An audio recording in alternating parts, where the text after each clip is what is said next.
نحمده ونصلي ونسلم على رسوله الكريم اما بعد فاعوذ بالله من الشیطان الرجیم بسم اللہ الرحمن الرحیم۔ محترم اساتذہ کرام، منصفین عظام اور میرے ہم مکتب، ہم سفر، ہم نشین ساتھیوں، سلطنت مغلیہ کے آخری چراغ کو کئی سال گزر گئے تھے۔ ہندو اور مسلمان حریت اور استخلاص وطن کی آخری جد و جہد میں ناکام ہو چکے تھے، اور مسلمانوں کے ہاتھ سے اقتدار جانے کی دیر تھی کہ انگریز نے سب سے پہلا کام یہ کرنا چاہا کہ مساجد اور مدارس کو مٹھا دو۔ چنانچہ 500 علماء کرام کو ایک دن میں تختہ دار پر لٹکا کر ختم کر دیا گیا۔ تختہ دار جب ختم ہو گئے اور ان کی اپنی تاریخ عاجز آ گئی تو توپوں کے منہ پر رکھ کر بٹن دبا کر اڑا دیا گیا۔ لیکن علماء نے اس وقت بھی گردنیں بلند کر کے اسلام کو بلند کیا، اور انگریز صرف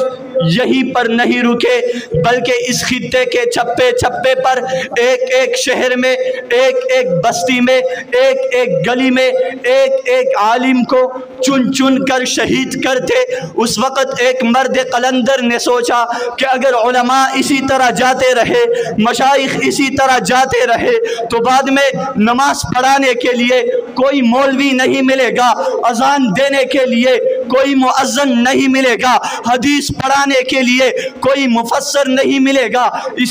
اسلام باقی نہیں رہے گا، مسلمان باقی نہیں رہے گا۔ انہوں نے کہا کہ ہم ایک ایسا مدرسہ قائم کرتے ہیں جس کی وجہ سے مسلمان اور اسلام باقی رہ جائے۔ الحمدللہ آج انہوں نے مدرسہ قائم کر کے انہی کی بدولت، انہی کی وجہ سے مسلمان باقی رہ گیا، اسلام باقی رہ گیا۔ میرے دوستو، اس شخصیت کی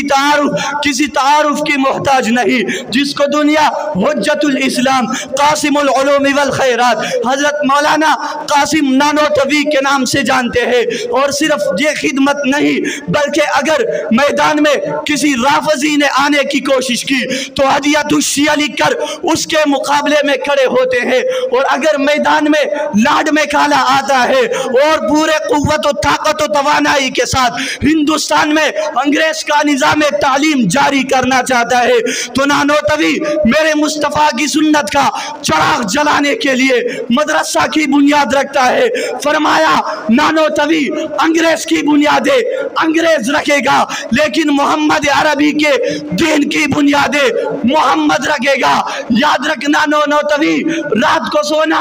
آپ کا کام ہے، خواب میں آ کر دیوبند کی بنیادیں رکھنا میرا کام ہے۔ اور کسی نے دیوبند کی بنیادوں کو دیکھ کر یوں کہا، کوہسار یہاں دب جاتے ہیں، طوفان یہاں رک جاتے ہیں، اس کاخ فقیری کے آگے شاہوں کے محل جھک جاتے ہیں۔